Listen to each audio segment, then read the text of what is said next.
Welcome to the kitchen. My name's Tracy. And I'm Bryony. And today we're going to show you how to cook some beautiful ratatouille and polenta. But don't leave. If you don't like polenta, or you think that you don't like polenta, let's hope we can change your mind. That's right. Through the camera. So Bry's starting off first of all. She's already diced and cooked some onions. So I've got it on a reasonable heat because I actually want colour. With everything today, we're going to be colouring the vegetables like we talk about when we're colouring meat or anything. The colour is going to add to the depth of flavour, so don't forget about that colouring. Maillard effect. And I've got sorry. That was. I hope you're actually watching this and you can't just hear the sound. Yeah. So. That's funny. When I was on leave, I was listening to you do the thing. Oh, really? So was I doing things like that? No. But yeah, you're right. That would have been made quite interesting. I would have had to check what you're looking at. Yes. What on earth? So I was busy doing other things. So I've got the capsicums in now, some garlic. Did I say I seasoned the onions to start with? So we're developing that flavour base of the dish. And just a bit of colour on that as well. So reasonable heat. Not just a low, because I want the colour. And then next we're going to add, so I'm just going to put this in the bin, soft veggies, being eggplant and zucchini. So, and the bit on the floor. Yeah.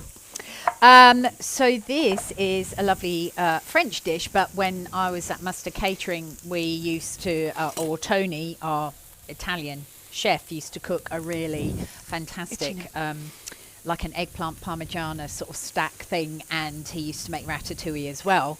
And so we've got a little secret ingredient to put in at the end, Tony's secret ingredient.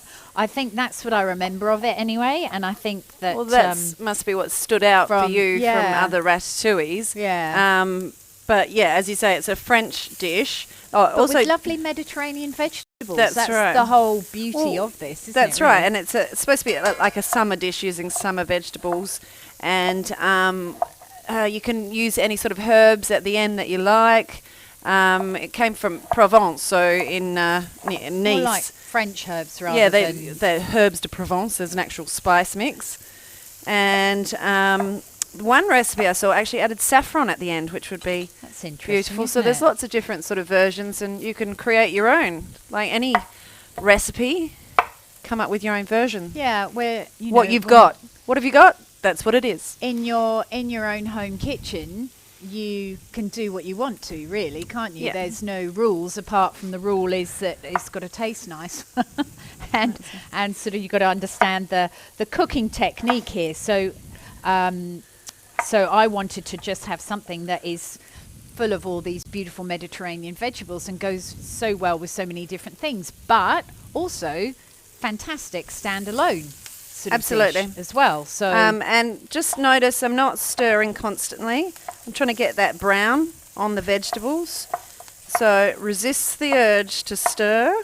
Just spread it out and let it sit there and get the colour. But I'm going to have the next lot of veggies up. Yeah, whenever you're ready, I'm ready. I can give you the Yep. I can give you the eggplant next. And you can hear, if you can hear, it's sizzling. So that's what we want to do. If necessary, we can always add, which I might do because you've got an eggplant next, which is going to suck up some oil. And people go, oh, so much oil, but actually olive oil's not a bad fat for you as well. It's full of all the good cholesterol. Yes, it's got calories in it, like all food has got calories in it. Oh, can you turn that down? Whoa, yeah. That would be the stock and milk coming to the boil for rather the quickly. Ratatouille in a second. For the polenta. I'm going to polenta. So are you going to move that aside so I can put the... So do you want to tell everyone why we're doing this? Because of that French thing that you were talking about? Yeah, sure. So really we're now just going to add the eggplant and start to brown that. If you haven't got a big pan like our beautiful Solar Techniques one, you can take the capsicum and onion mix out. But we want to, so I'm actually going to turn the heat up a bit. Might get a few bits of zucchini in there, but... Oh, a few random bits of zucchini, that's all right. And we actually want to brown the eggplant as well. So that's why we've moved this to the side. And even if I move this over a little bit, just so it's not... Whoa. Those pans are hot. And all my Oven gloves. oven gloves are in the wash today. It's washing day. All the glamour. Yeah. All the glamour. I'm And- just moving this to the front so that I can... And as I said before about that the in a oil, it has totally soaked up, so they're not even frying in there. So now I can hear that sizzle again, and I'm going to turn it down a little bit. So this is what we're looking for. Beautiful Oh, colour. look at that. Yeah, Yeah. that sort of thing. That sort of lovely colour to get on the eggplant. And you're never going to get that unless you have oil in the pan. It's just going to burn, really, isn't it? So I can That's see... right, a bit more, Yeah. But that's the nature of eggplant, isn't it? It just soaks Yeah, up all that it oil. does, it And does. the recipe You I can was hear reading it from... starting. Just sizzle. there's a whole chef's book. I got it when I was training. La Russe Gastronomie. Gastronomie. And this is how old this recipe is. In, well, its first stages, they would cook every vegetable separately. So cook it in a pan, then put it into a, what did I say, a clay pot sort of thing. It's almost like a vegetable casserole, really, Yeah. isn't it? Well, but it's a bit sexier than that. Touille in French is like to turn or to mix up. What's so rata? I don't know that one. So if anyone can enlighten us what rata is, we know the I think I touille read that to too, turn. but I can't keep all that information in my head. Okay, that's okay. I got the main ones. Yeah, But it's yeah, so each fantastic. I was vegetable, just rather curious. than it being like a big cooked up, melded down dish, stew, then it's You each keep it one separate. You don't want you don't want one big soggy blob. That's right. So you can taste each vegetable, and then if you're using, the beautiful fresh vegetables of the season, that's You what really you want. You really want Mediterranean vegetables. You don't want to start putting beans in here. You don't want to start putting Mushrooms? I reckon you could put mushrooms in here, just so that Bra would be happy.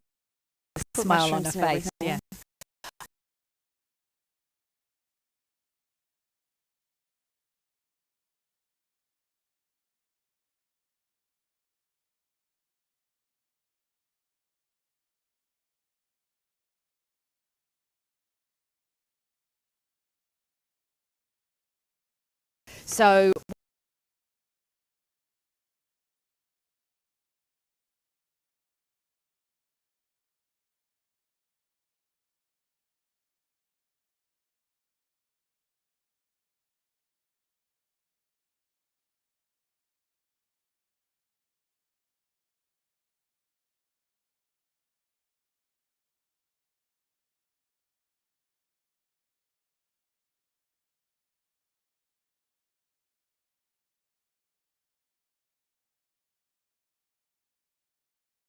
So that you've got batons, then cut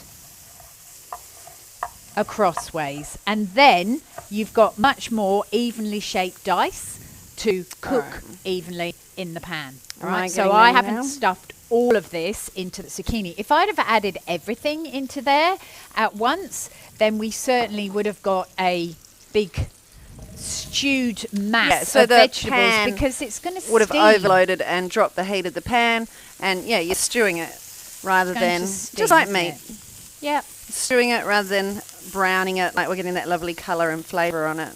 I guess this is the whole trick of becoming a good cook, is understanding that you're doing What about this. doing this and roasting all the vegetables or big trays? Absolutely. Now, at the weekend just gone, we just had our pies and tarts class. Yeah. And I sent out a gift recipe there of a roasted ratatouille galette.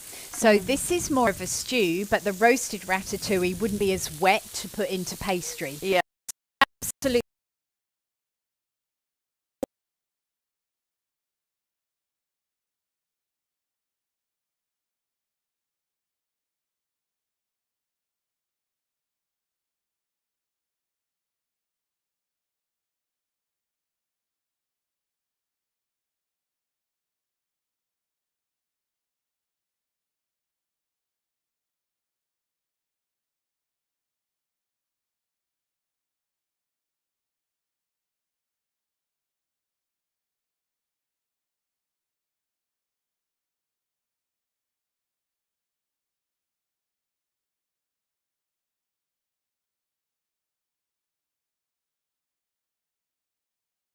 what's in herbs de Provence? No, I wondering. cannot. I think I Thyme. possibly can. Thyme, Marjoram? rosemary, marjoram probably, or 'Cause that's oregano. Something I was reading. Marjoram. A bay leaf, possibly. I remember making up our own bouquet garni. Yeah, but that's for stocks at and college. stuff, It's isn't it? much more for like a long, basil, slow thyme. cook.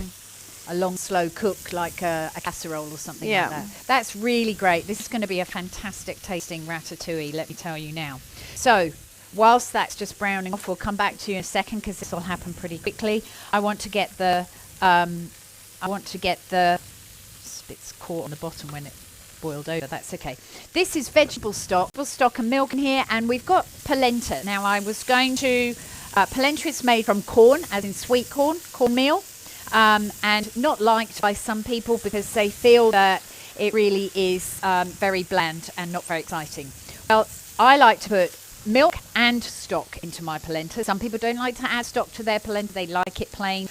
But I always think that adding a bit of stock really gives a lot more flavour to the actual polenta. So whisk it into the boiling liquid. Yep. And it'll come together pretty quickly.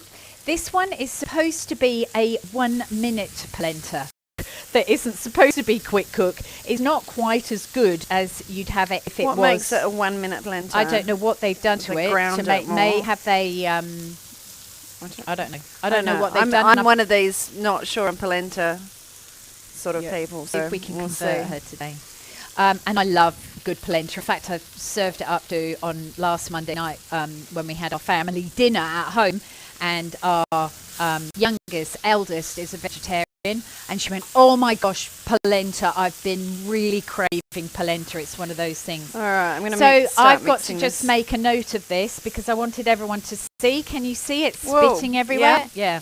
So we want to turn it down so that doesn't happen. So this is what happens to polenta. You saw when I first put it in, it was very liquid. Ooh. And then after a while, or not very long, it's sort of soaked everything up and it's going to cook very, very quickly. We definitely need salt in here. Yep, right here. Thank you. While it's cooking.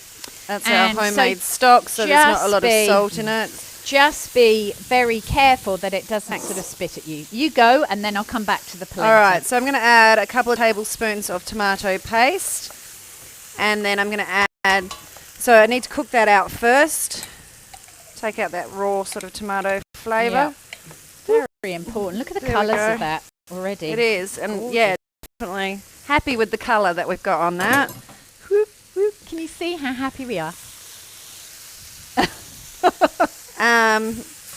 But so important. Like, imagine what, as you said, it would just be like a stew, mushy stew. Got just a little bit of polenta. Yeah, that happens. Okay, so once I got it stuck in my eyebrow, that hurt. Did it on your eyebrow? Well, it went like that. Little bit of a stuck on my eyebrow. And then tin tomatoes. Polenta wax. Traditionally, I'm moving on. Traditionally. You would use, the beautiful fresh tomatoes on the vine. Turn it down, thank you. But we're using tin tomatoes because, and the tomato paste. Oh, you put water in there already. Oh my gosh, okay. Because the tomatoes are right as it is. If I had tomatoes growing on my vine out the back, because I've got a vine out the back, then I could definitely use those rather than the tin tomatoes.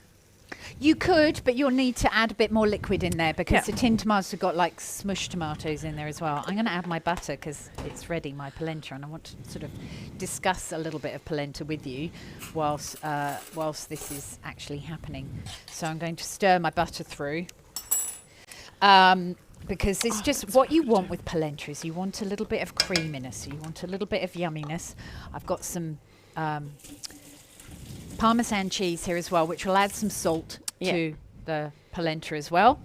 And we've done this for 4 people, but I reckon that this is probably more than this. Will do 6. This will probably do 4. It depends what family it is. Well, that's right. And this is sort of the idea. It depends if I was serving it with something else. Yeah. I think they were all this.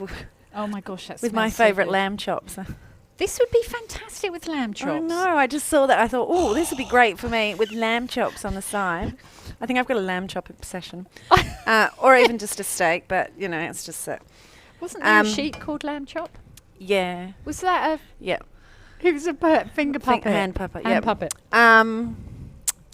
But this is good on top of pasta, pizza. Oh, totally. Toast, like you could do your ciabatta. You could. Bruschetta style. Ratatouille, bruschetta, ratatouille. Yeah, put it. You know what? Put a fried egg on top. It's breakfast. That's what my dad used to always say.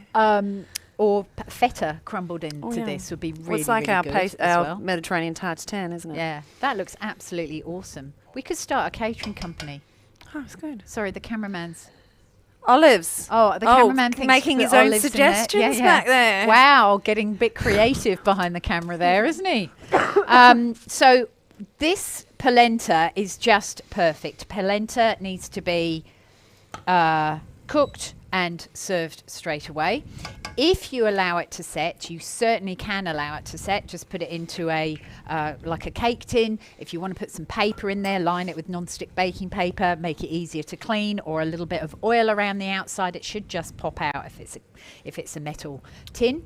And then you can slice it and pan fry it so that it's golden, almost like polenta chips, really. Which, if you, I mentioned last week, because we used to do that with the romesco sauce that we served last week. So if you like that, there you go, combo the 2 weeks. The secret ingredient? Polenta chips were chickpea chips. But you can do with polenta chips, but we used to do it did we? with There you chickpea. go. We have a question. Flour. Chickpea flour. Do you want to talk about the secret ingredient? I'll find out what the question was. The balsamic that you were saying. So the secret ingredient was, I think Tony used to put in balsamic vinegar. So the balsamic vinegar to me sort of brings everything together. So you've got a lot of sweet.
With red wine, and I quite like the sharpness of that vinegar.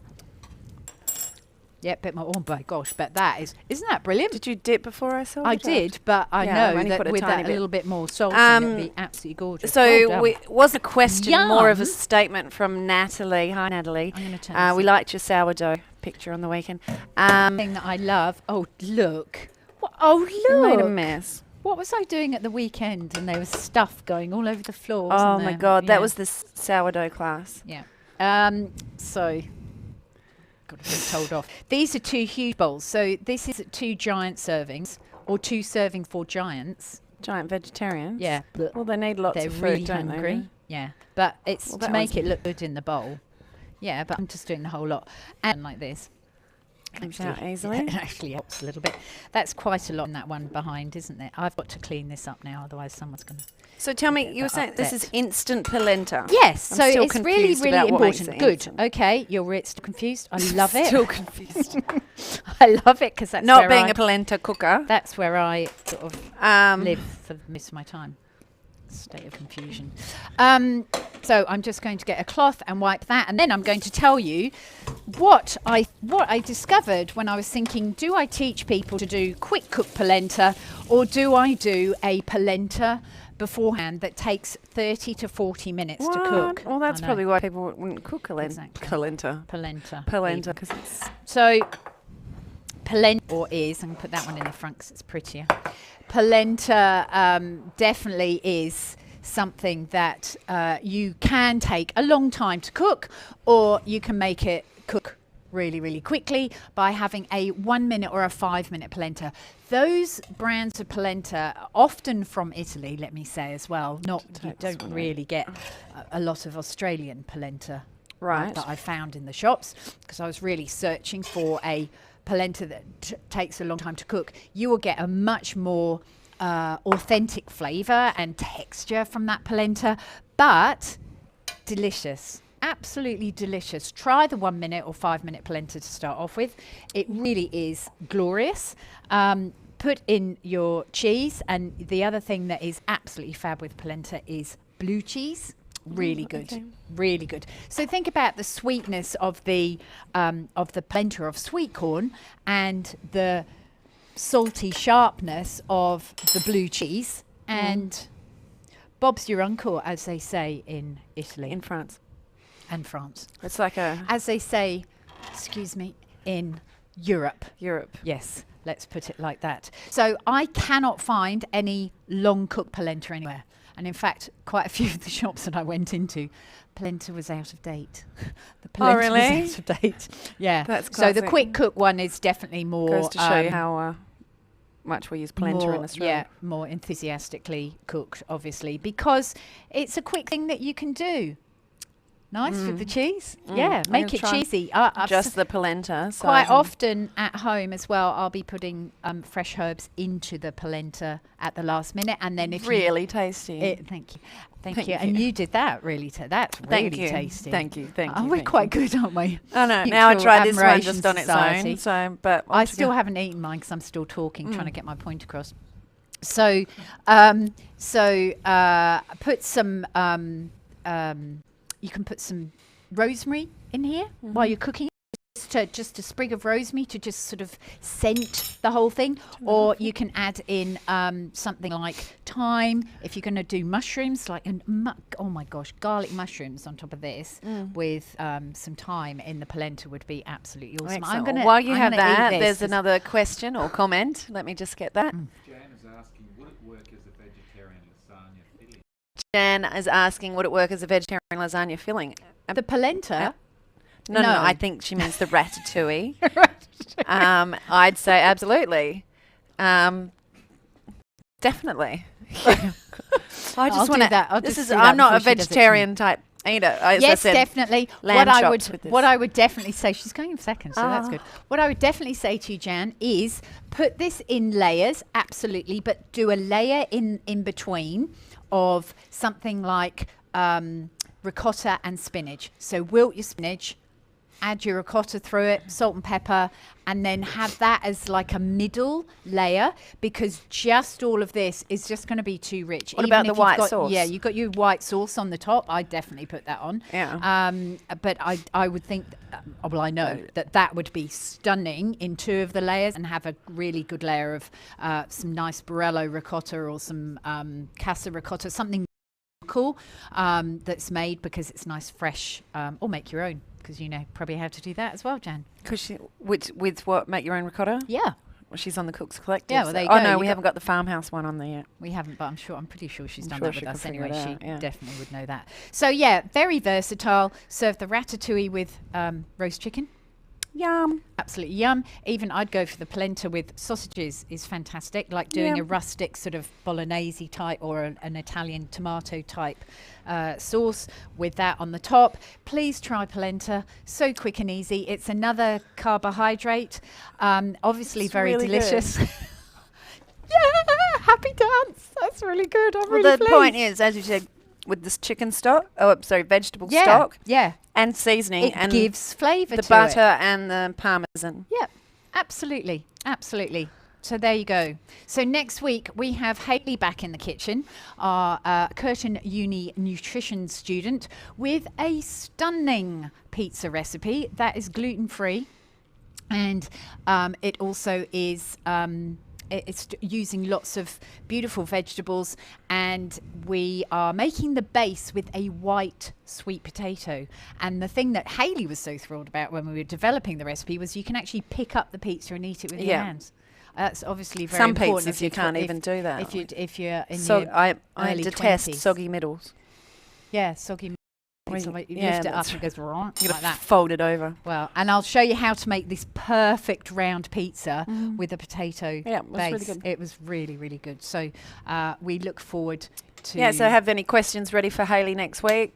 nutrition questions. Yeah, she's yeah. she's be like, been "Oh, doing thanks, bro." lots back at uni. It's been very, very interesting, it. let me tell you. So thank you, everyone. Thank you so much for joining us this week. And we'll we see hope you- you've enjoyed well, it. Tracy and Hayley, 12